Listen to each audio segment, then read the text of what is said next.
Like, I'd love to show up on Instagram as freely without any motive because I don't need it to get work. Yeah. Do you know what I mean? I can just use it to post the photos that I like. Yeah. And, I like it. I'm yeah, post it. just gonna post it rather than it. Or it has yeah. to have, make sure it has a H1 style title. Or it has to be asking this, or it has to be engaging. It's like either like it or don't. I don't care. I'm just gonna do it the way I've got my work. Yeah. And it doesn't bother me because I'll just get bookings elsewhere if you don't like me or whatever. So that was my grand plan, and it hasn't got to far for in one blog post.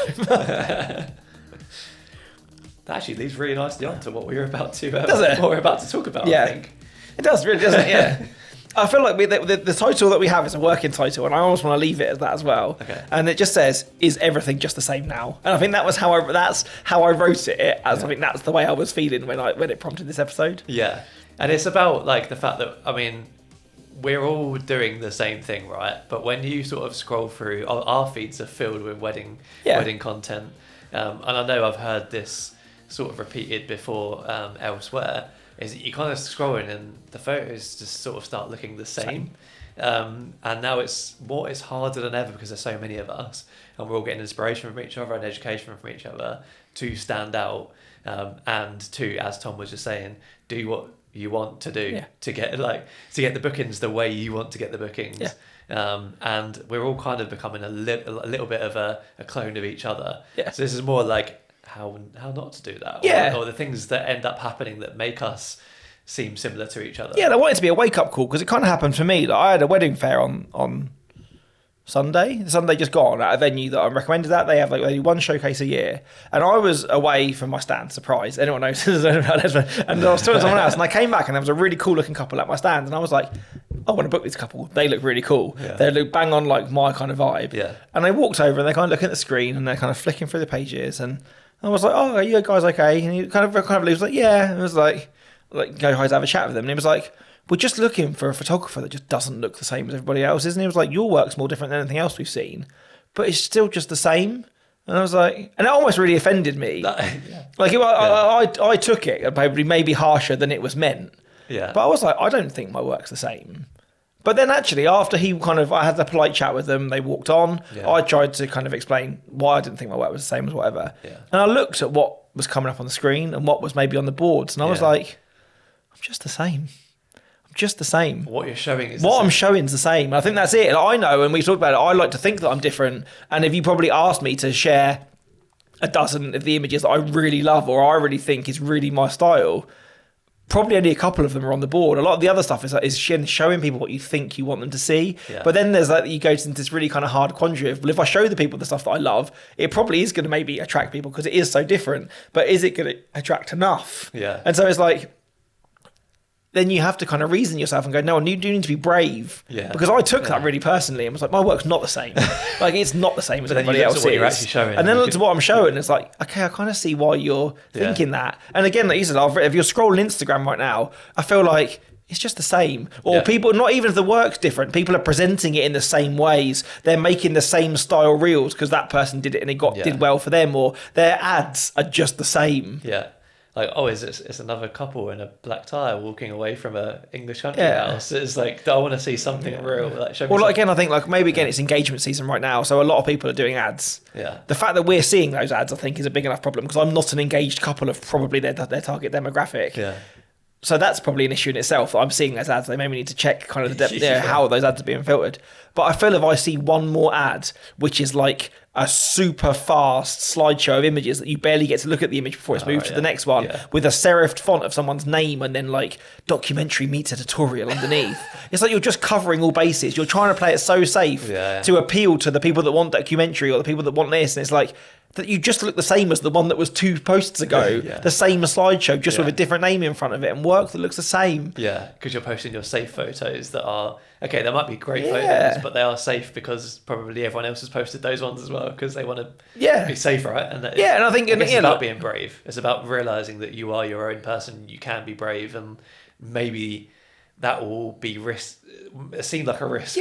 But actually it's not. And you can be different. I think that's it. Like we did probably back in the very, very beginning to this podcast. It was because we did an episode on inspiration. And it was just after I came back from New York. So that would have been May 2023. And we only started the pod in March 23. So it must be within the first 10 episodes. We did an episode where I'd just come back from New York. I'd been to a gallery. I'd wandered the streets and was kind of brimming with kind of just inspiration.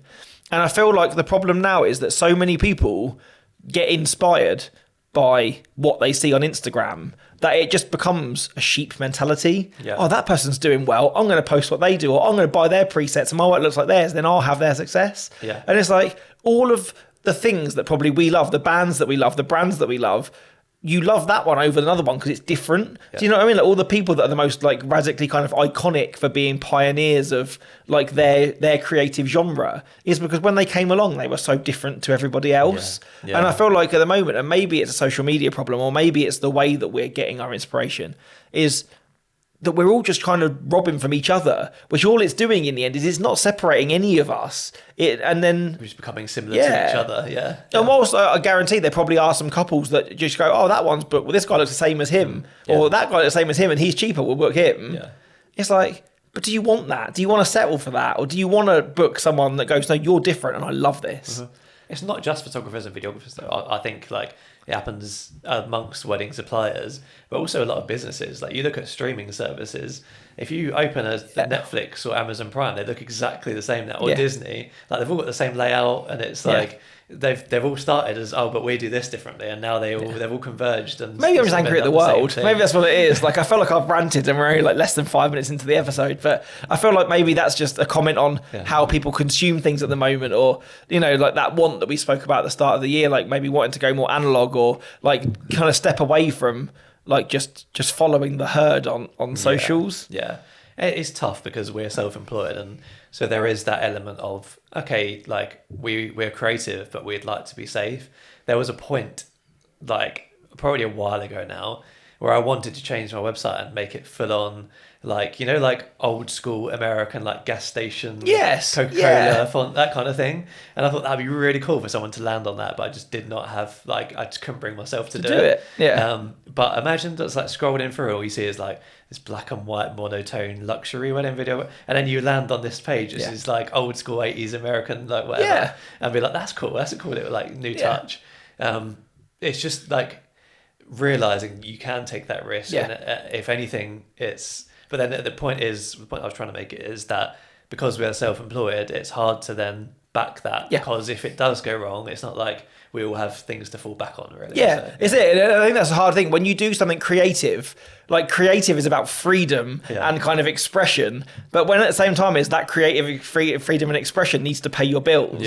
It always, that is kind of it's not a limitation, which we spoke about in the past has been a good thing. It can almost be sometimes quite crippling to almost be, well, do I just play it safe to get some money in the bank, or do you have to do a certain amount of those to then kind of, you have that money then to give you the freedom to take risk, I guess. Like with you at the wedding fair, like if you turned up with a book full of shots of hands and fridge magnets, if you went home with no bookings, would you be like, oh, I should have shown some more safe stuff there?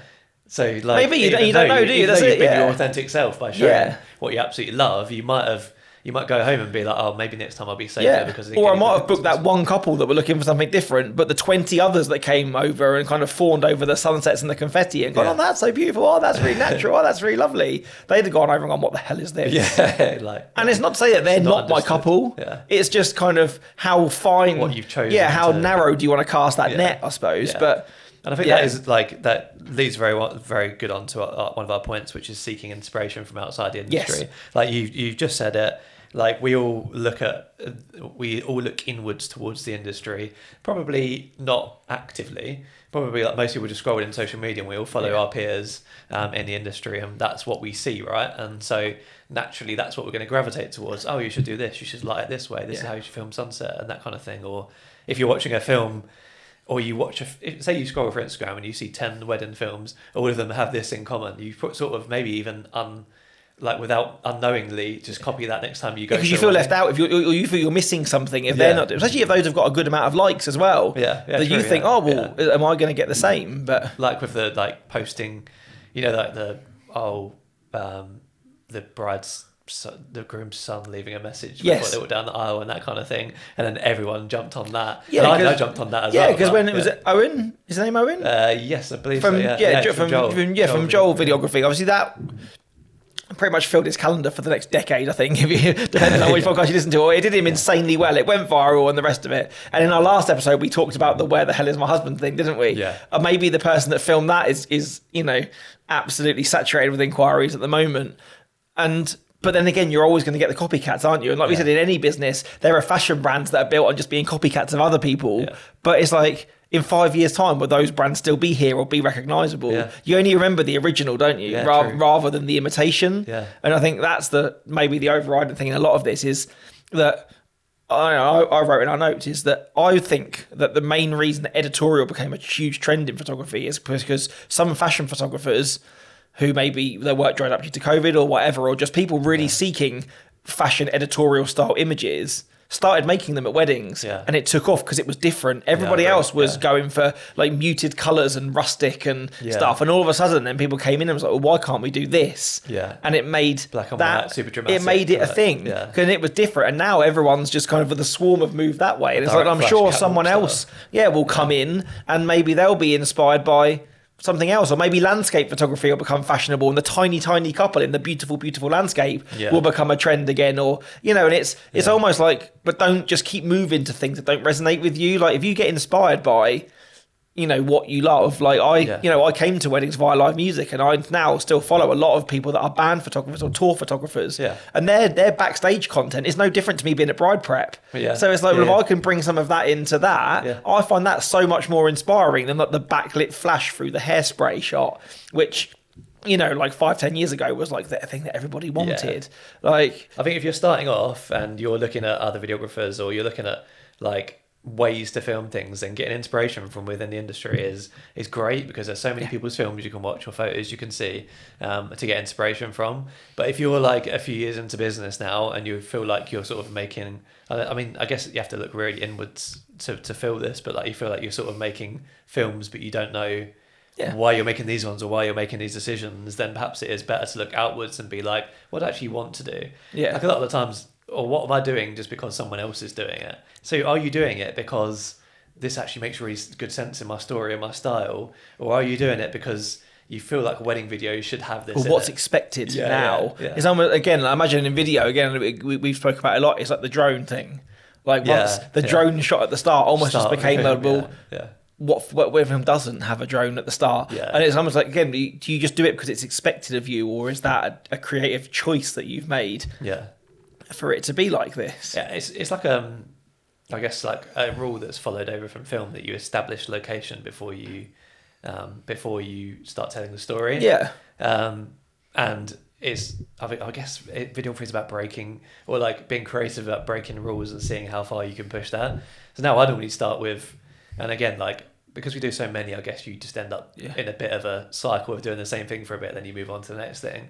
But I've starting long films, full films, with a couple shot and then like a first dance shot, and that's how they start. And then I'll do the drone shot a bit later on. But I think it's clever because, again, once you sit down and you really analyse what you do, is yes, you're making film, so to follow a kind of movie or TV logic makes sense. You establish location, then you tell story.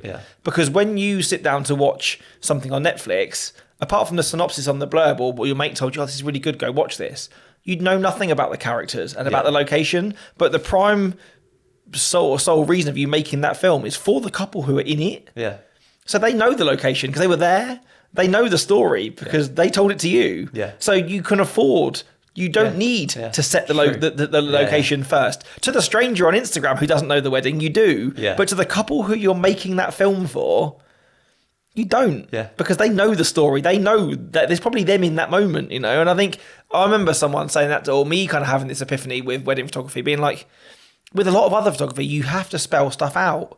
But with weddings, you don't. Like, you can afford to silhouette people, or you can obscure people's faces if the light doesn't fall, or you can do whatever, because you're making the photos for them and they know that's them, or they know that's Nan, or they know that's whatever. The hand shots are a prime thing. Like a hand reaching out of the dark to reach out to someone, it offers an expression or an emotion, but they probably know who that hand belongs to. You don't have to know, where in a movie or in an editorial, it's selling that dress. But the dresses have been bought by the bride. Do you know what I mean? It's kind of like, it's almost like taking inspiration from those things, but also having that rationale of, who am I actually making this for? Am I making it to get likes on Instagram, or am I making it to make a really kind of you know, an authentic creative piece of art for my couple. Yeah, and like, is it unique and honest to the day, or is it something that you feel like you've had to do because of this, that, and the other? Yeah. Or like when you're making a trailer, you just going, I'll pick the confetti out, they're walking back down the aisle, and they're like, and you start to be, when you actually look back at that trailer, that could be any couple. Like, there's nothing that actually says anything about that couple. Yeah, or you're following a template of these are the clips I always pick from a wedding. And it's like, well, they might not have been the best clips at that wedding. Yeah. You pick them because it's the easy template to get the cheese done and out the door. Yeah. So another thing you put is about showing your face. Yeah. And I agree to an extent with this. I think that you should show your face as a personality. I don't as a somewhere on your grid. Yeah. Because there's nothing weirder than sort of going on someone's business and then you can't find out who they are or what they look like. So I think that your face should be somewhere there. I disagree with like you have to do this many stories or you have to put this many talking head stuff up. Yeah. I think the way to show your face is don't be a faceless brand. Unless you are a studio or a company that you're never the same people sending to a wedding. But most of us are individuals going to weddings. And I think a lot of people would like to know either, again, just to see that friendly face behind the business, or even, I think naturally you look for kind of people that are into the same things as you or look like they belong with you or you could be their pal. I know that's a really superficial thing to say, but to see someone and go, they look like they've got a kind face, or they look like they kind of, they dress kind of a bit like me, so maybe they're not as super conforming and as what I think the wedding industry dictates or whatever, or that person's got face tattoos, they're going to fit right in at our wedding, you know, or like, however it is on that kind of base level.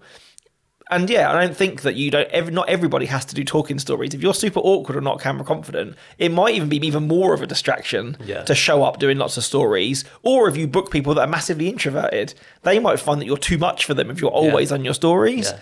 But just to have like a quiet carousel of like, this is me, this is my dog, this is my partner, this is where I like to go on holiday, this is how I run my business. Like, you need to show yourself, because I think that will always be the biggest thing that will separate you from anybody else, because you only have your face and you are only you, isn't it? And I think the more that you can get comfortable or are happy to show a little bit of yourself and let people in, that will instantly, even if the work's the same, that could be the thing that goes, well, I'm going to book that guy because these three people's works all looks the same, but he just looks like he's more my person. Yeah, he's wearing that this person. Like band t-shirt. I quite like this band. Exactly, or whatever. And I definitely have booked couples in the past because, you know, again, at a wedding fair, you've ended up chatting about the same thing, or they go, oh, you've got a tattoo from that band, I love that band, or we've seen that you shot music and we were at the same festival, or, you know, it's all of those things, isn't it? Or a lot of times dogs, like, again, you've got a cute dog, we're dog people, and I think people that are like, they kind of put themselves in schools of thoughts, do you know what I mean? And it's like, I always joke, it's like, you don't trust people who don't like dogs. And it's like, people that have got dogs, it's like, we're fine, like, they don't have to like the same things as me, but you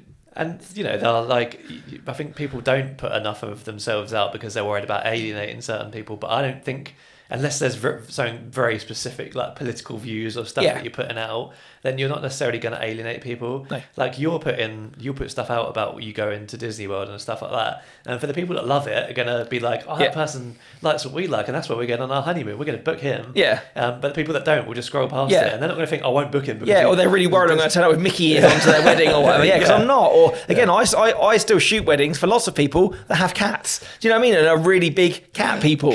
And again, maybe that is quite decisive against people that are dog people versus people that are cat people. I still shoot weddings for plenty of people that are cat people, and that's fine. I think it's just that kind of common thing, isn't it? Or that kind of thread of interest. If they're that passionate about their cat as I am about my dog, then we're probably going to get on. So I think, like you say, unless you go kind of really, really niche or completely alienate yourself into I only shoot, you know, weddings for this person. Yeah. But also, none of us really, or I don't anyway, need to shoot volume. No. It's like there are thousands or hundreds of thousands, maybe even millions of people that live in the UK, and and a lot of them get married, or people get married every year. If I only need 30 couples, if anything, if you can really shoehorn yourself in nice and tight to somewhere and make yourself the best option in that niche to be their photographer, then you're going to be fine, aren't you?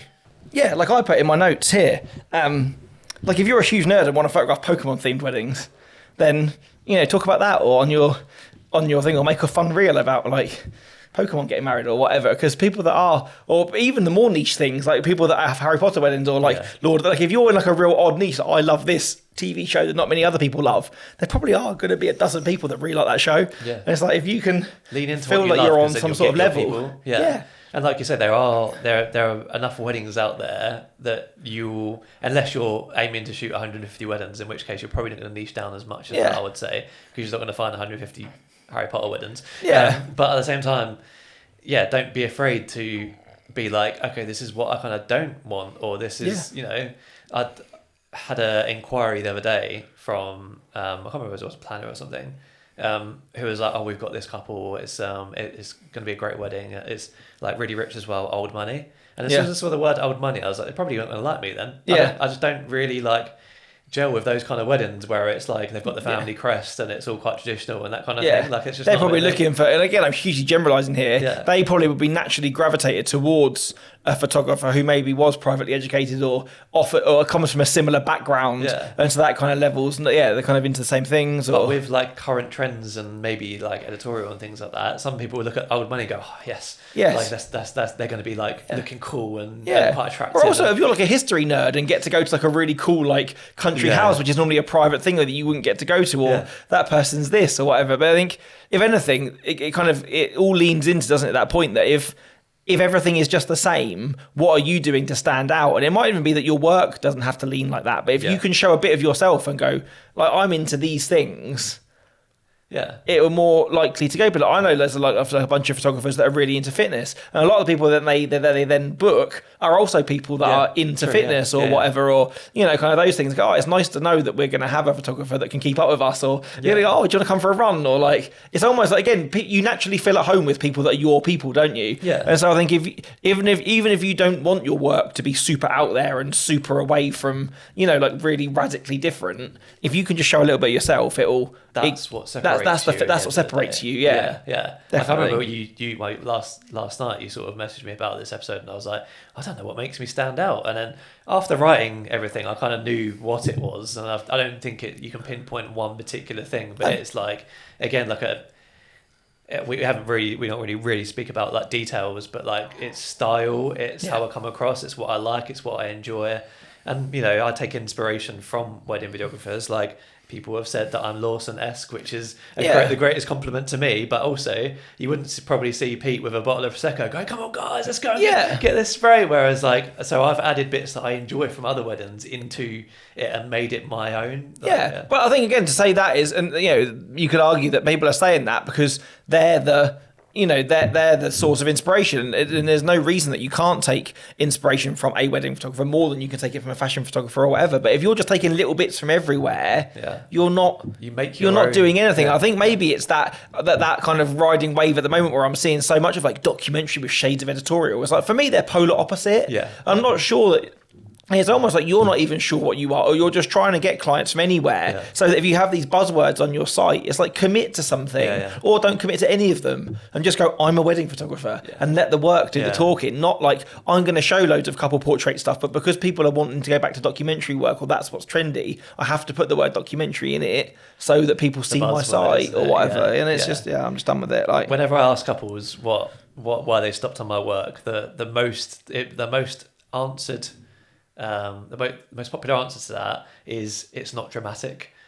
And that, I think, just shows everything. We looked through so many, and some of them were so overproduced and dramatic. And like, obviously, that's a style. Go for it. But that proves to me that I'm doing the right thing that I want to show. So, and some people want to be seen in a more dramatic or more kind of like elevated light than they are in real life. They don't. Maybe they don't like. They want to be made to look better than they feel they are. Where you kind of are the same as me. Like if people want soft smiles and like elongated arms in poses, don't book me. Like, I will show you like with when you're the biggest, like widest mouthed cackle ever, or doing whatever, and that's it. Just loving your life authentically, and that's what I will capture for you. So if you don't like that, I'm quite happy for you to turn around and go, no, I want someone that's going to really know how to kind of hold me and make me look the most beautiful version of or maybe kind of work those angles to make me look better than I am. And it's like, it's much about what you're not as about what you are. Definitely. And that goes for what you do as well. Don't feel Yes. like you have to do things because other people are doing it. Yeah, and that or comes to the because next you're told point to really do well, doesn't Yeah. it? I think at the moment, I feel like, and a lot of us are feeling the pressure to be on all of the apps. Yeah. Like, you go, one minute, is Instagram dead? That's it. You need to move to TikTok if you want to have any chance of taking in Gen Z. And it's Facebook's like, back. but if you're not, Just kidding, it's not. It's like you just need, like, there's a market for everything, isn't there? Or once you kind of have your ideal client, or you know where you kind of the way that you run your life, and if you're looking for people like you, I'm not on TikTok. I don't have it. Yeah. And I'd like to think that maybe the people that really like me go, it's just not a place that I feel I can be. Whether that's because I know that I'd lose too many hours scrolling to it, or I'm someone that likes still image less than video. So Instagram was the reason that I drew to that, because I loved looking at other people's photography. Doesn't want to be overstimulated just by trash stuff. That's it. Yeah, or don't want to get absorbed down a hole of watching videos of these things. Your TikTok is like an art gallery that you can quietly walk through and look at. Whereas TikTok is like that, but a million things like all over the walls. Yeah, I've joined Substack this year, and I love reading people's like just slow. Like, this is my almost like an open journal about like their creative process. Or here's some photos I took from this, and it's like, but you can't, because it hasn't been ruined yet with ads and the way to kind of market on there. Yeah. It's not. That's not there, but definitely not on TikTok. So I think that's it. Is find the apps that kind of, or the places that you want to market and do those, but don't feel the need to show up somewhere just so that you can, you can kind of, what's the word I'm looking for? Count your chickens. Do you know what I mean? Kind of, you can spread yourself too thin to go, well, I have to be on TikTok if I want bookings. 'Cause it's like, if it's not authentic to you, or your couples aren't on there, then it's just something else you're wasting time on. We often talk about if you're spreading yourself thin and you're not doing that one particular thing that you would like to do very well. Yeah. It's like when you have a project that you really want to work on, but you also work on lots of sub projects. Like that main project isn't getting the attention that it probably needs. deserves. So if you're if you know you get most of your bookings from Instagram, but people are telling you should do TikTok, so you're like spending some of those hours doing TikTok and you're getting nothing from there. Why? And that's happened to me. Like I've tried to put some things on TikTok and I hate it. Like I really do hate it. But that's it. People tell me to do it, and I've got nothing from it.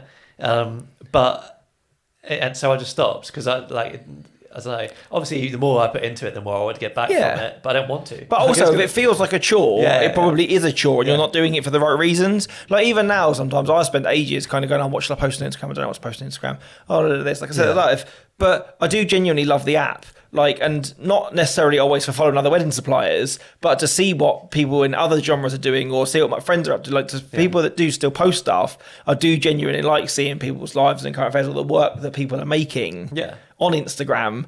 But I find myself, and people find it really odd, that I literally do still scroll the feed. I very rarely jump onto the Reels tab and just let myself get absorbed, because it's not that content that interests me. Yeah. It's finding kind of still images and doing that. So I think that's the main thing, is just use the apps that speak to you, so that you can come across on those authentically. And anyway, or don't use any of the apps. Like if you're not a social media person, you can probably find 30 couples a year that are on Instagram and market to them old school. It's it, they go through Google, or they naturally go to their venue and go, we want someone who knows his venue best. And it's not just the apps though, it's what you're doing on them as well. Like the pressure in the last couple of years to post BTS content. Yeah.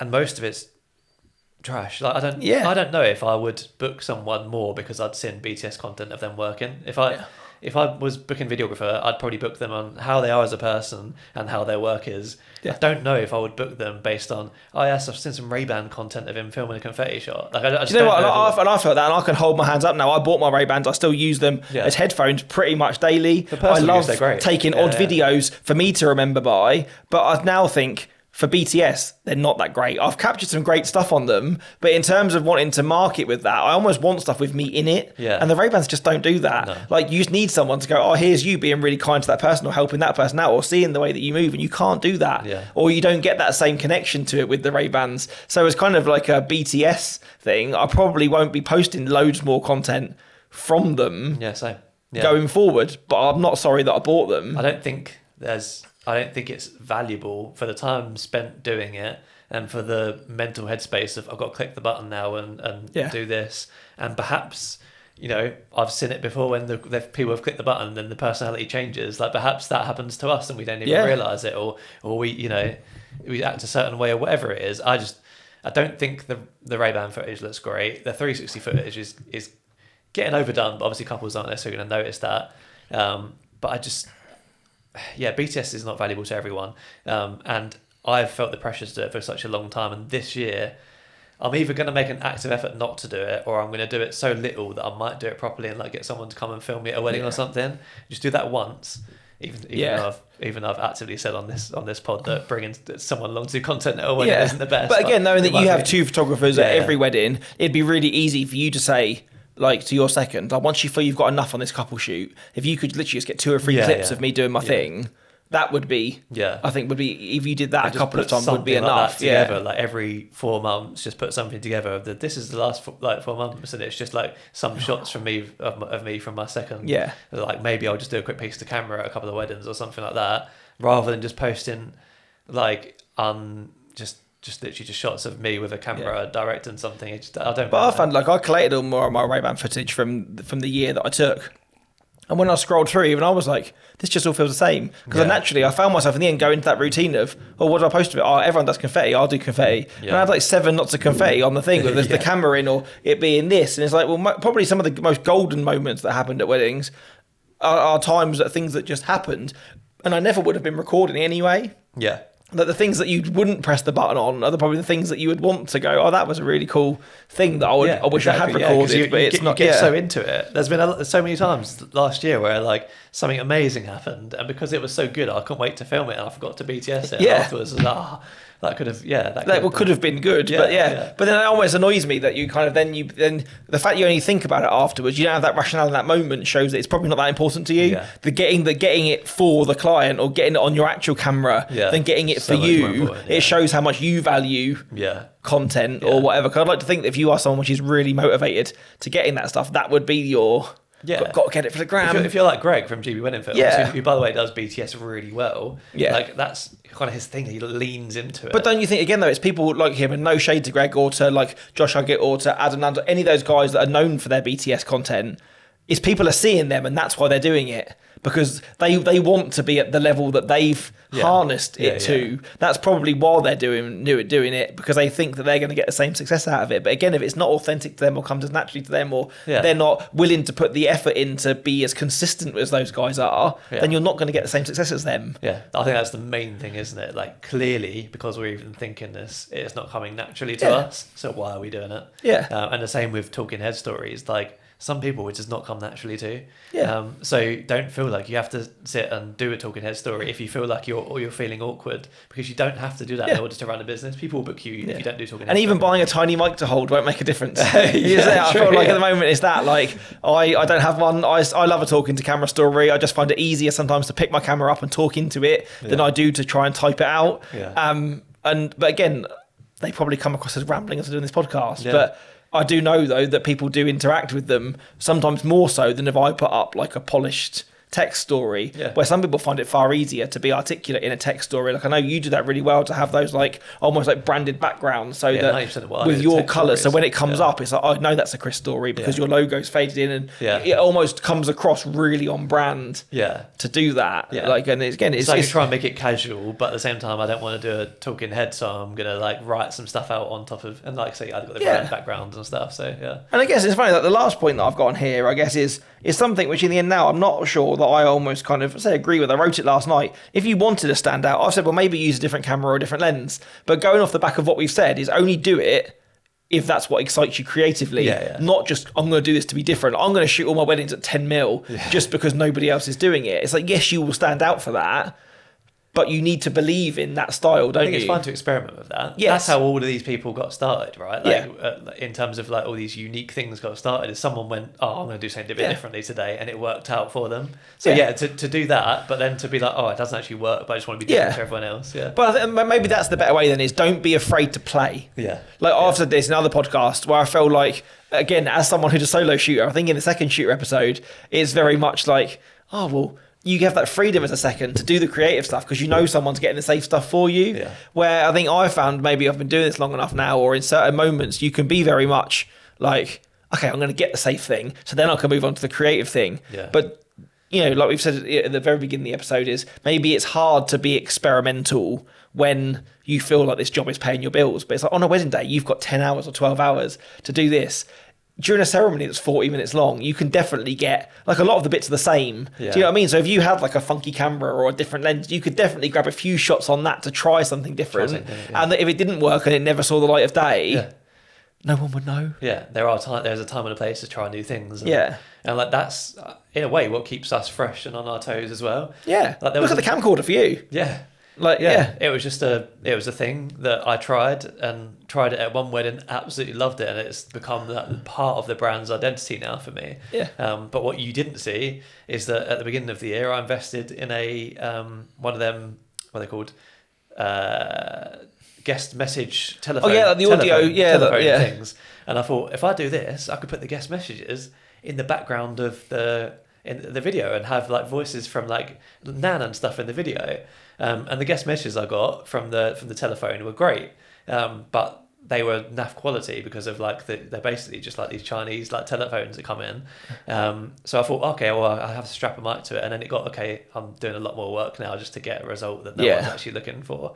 So what you didn't see is the experiments that went wrong, but the experiment that went right, the camcorder, is now like part of my brand. So just push it out, try something. Yeah, I think it's try something new. Don't be afraid to, again, have a separate body with that lens on, or I'm just going to strap this on for this or whatever, or again, try a different edit. Like you don't have to know your brand is sold on that. You can try something in the same way that you can interlace black and white into a color gallery. You could definitely put some more out there edits in there, or go, I'm going to try and do some composites or add in some layers in. As long as you're not taking away and only presenting those, you can add them in. And if people come back and go, what's this weird crap you've put in my gallery?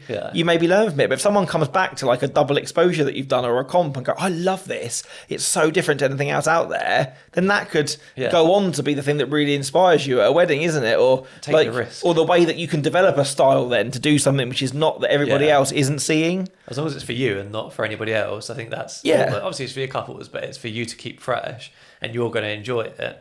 Like my style is quite colourful, right? Yeah. And I think a year or so ago, and I haven't done it in a while now, but I started putting like some dancing shots in black and white. Yeah, I think I remember the first film that you did it, but there's a black and white in it, and you're like, I'm not sure how I feel about this. Yeah, because it felt really jarring to you to put it in. But I had an inquiry call with someone the other day who was like, I seen you put some black and white like in some of your dances and stuff, and I really liked it. Can you do that for me too? And I was like, yeah, that sounds fun. Yeah. I'm happy to do that. And like that experiment, like while I haven't really continued it onwards, was a like successful experiment for me, because someone saw that and was like, oh, that's a cool. I like and they noticed. Yeah, like his films are colourful, but some of the shots like have a bit of added effect because they're black and white or something. Unless you try, you'll never know. And I find now, like sometimes getting that kind of post feedback or Google reviews and stuff, that I had a couple of last year where they were like, I love the chaotic shots that you posted of like the messy bed in the morning. And it was like, I'd done the flat lay or whatever, and then stuff was just chucked in, and she's like, I love that, because like, getting ready was carnage, and that reminds me exactly how it was. And so it's like, I almost thought I was taking those for me because that's the honest stuff. But then to kind of get that feedback and go, I love this, like I wanted that more than I love the pretty shot of it all being laid out. Is that then drives you that you genuinely are doing something which is worthy or has been appreciated by people, as well as filling your cup creatively. That's always lovely. Yeah. And the last 2 points that I put, which I'll probably just merge into one, is one, stop targeting other photographers and videographers. Like, they're not your target audience. You're not there to impress. Like, you're there to, one, make a film for your couple, but two, even when you're doing your marketing and posting on Instagram, like that is for future couples. I know that you want to win the respect of your peers, but if you're doing something that's considered taboo in the industry, or if you feel like you're doing something that's outside of the ordinary, shout about it. Don't feel like you can't shout about it because other videographers won't do it, or you don't want to get that comment from someone or they else think that you're doing something wrong, or you know, there's a lot. And the other thing is, and it relates to that, is look how we all follow people that we love, and everybody has an opinion on things, including us, right? If you listen to this, there's probably a lot of things you've listened to from this and gone, oh, I should do that, or I don't like that, but maybe I should do it anyway. If you don't like it, just don't do it. I know there's plenty of videographers I've seen like, don't do a shot from the back of the aisle because it gets in the way of the photographer. Don't do a safety shot, or don't start the film with a drone shot. Do what Do what makes you happy. Make creative choices as an artist, and don't let what other people's work is online or in their portfolios be a filter for how you create. And I think the sooner that, maybe this is where this began, it was me as kind of a rant against everything being the same on socials. But if we all go back to being inspired by different things, is that will come out in different ways. And like, again, I just feel like at the moment it's become the norm now. Oh, you do a bridal portrait always by a window, or it has to be this. And it's like, but if the light's not great, there's no point. But there might be a really cool background in the dark, or just do something different. Or if you're using flash anyway, you don't need to be by the window, or all of those things. It's like, listen to your voice and your vision, or anything. Listen to your couple's wants and needs over copying that shot that you saw on Instagram. And I know when you're new, like you said, it's really easy to do that, and I think you should. Or if you're unsure of going to a venue, I think a lot of people still go, I'm going to go and look online at that venues page and see what other people are doing there. It's like, well, what if you walked in there with no preconceived idea at all? Like, you actively didn't look at what anybody else made at that venue. You just went in there armed with your, you spend the night before looking at an art book about Dutch, like Dutch painters, and go, oh, well, as long as I can find some good side light, I'm going to do everything in that, because that's what really speaks to me. Then you'll always see something which is authentic to, I don't look to at your venues vision. before I go there. I'll look at like a Google Images one before I go, and then that's it. Just know where I'm going, where I'm parking or whatever, and then that's it. And then just let the inspiration come from that, because you start to look at other people's photos or videos from that venue. You're like, that's a good spot, and then you become that. How do I get to that spot to do that? Or and again, sometimes I'll where the venues are even like it, and they go, oh, well, everyone does their groups here. And I've even been met in the past when I've gone, well, I don't want to do them here, can I do them there? And they go, oh, we've never really done that before. It's like, good. And like, I'm going there because I think that's the best spot in my knowledge or vision. Not just everyone has their group shots on this lawn, so that's where you have to do them. It's like, well, I don't want to do them there. Like, and it's just be brave, I think. I think that's the roundup of this, isn't it? Like, 1, be brave. 2, do what you love. Like, our industry is getting much closer now, I would say, specifically like video. We've now all come together, and like a lot of people in our industry will know each other through Coda and that Wedding Videography Summit, and like we've got things now where we all join together. But because of that, we're all taking inspiration from each other, and have become like not like we're becoming each other, but like now it's a lot harder to stand out. And maybe there's a lot more risk in standing out because people have got choice now in competition. I think the last note and the expression that you put in the bottom of the last of the notes, I'd really want you to read this, because I read it last night and it pretty much summed up everything that I felt about the kind of the reason that I wanted us to do this episode and the rest of it. Right. So there's this, I'm not sure whether it's a theory or an actual technical scientific term called carcinization. And that is where it's a convergence of evolution where non-crab crustaceans start to grow crab features and turn into crabs. Because obviously that's like the ideal like evolution to have. So they're all converging into becoming a crab. So in simple terms, non-crabs are becoming crabs of evolution because that's the best way to go. So and I'm sort of comparing us to that. Carcinization is what's happening to us. We're all doing different slightly differently, but being influenced to think that the best way of doing it is this, and all converging on becoming basically one big videographer crab. So my moral of the story was don't be a crab. Maybe that should be the title of this episode after all, rather than everything just really the same. Cool, is don't be a crab should maybe just be the title. And I think even if you make that on a sticker and stick it to the back of your camera or something, or just kind of have that, like I have a little journal that I write and I always try and have a quote from the day, and that's going to be my quote today, is don't be a crab. And I think that is it, isn't it? Is that maybe not everybody got into this industry because they were hugely creative or an artist before, but we are all creatives in the job that we do. So get out there and be inspired by the things that you love, and it's not going to be the same thing that your friend's inspired by, and that's fine, because then you will hopefully in the end we will start to see this separation again, or more people will start popping up as kind of innovators of their style rather than just the next best of their mate's style or the person that they see on Instagram that's got a big following. And it's like, just stay in your own lane, run your own race, and be inspired by the things that you love. And I think hopefully if you're not chasing something all the time, then you're never behind, are you? And I think that's the way that maybe that was something that I wanted to kind of just talk about in this episode, and the way that I feel that socials is dragging us to be the same. Don't be a crab. That's it. That's what it needs to be. I'm saying no more. That's it. Just don't be a crab. There you go. Title of this episode. Yes. Don't be a crab. Yeah. Okay, well, hopefully that's helped some of you guys, especially if you're scrolling for Instagram right now and you're feeling either fatigued by it, or maybe you've got a little bit of that imposter syndrome thinking, I'm not doing this. But in reality, you're probably doing your own thing and it's probably going really well. Yes. So have a think about that as well. Because, it's just something that we've both noticed, isn't it? And also, it's the easiest thing, isn't it, to do? Is if you're sat there thinking that you're not getting inquiries, or what am I doing wrong, or if it's really quiet, or I'm not really liking my own work, it's naturally to just run towards somebody else's work and go, I can make that. They seem to be doing really well, and I'll get their success. It's like you won't, because you're only the second best version of them, because they are them. I'll just make some reels that do this, or I'll attach a phone to my monitor and hopefully get some good BTS content. It's not going to work because you're just doing something that someone else has already done. So. Exactly that. Yeah. Yes. Well, hopefully that's left a kind of a mark on you and giving you something to think about as you head off into your day. Yeah. In the meantime, thank you for watching. Thanks for listening. See you in the next one.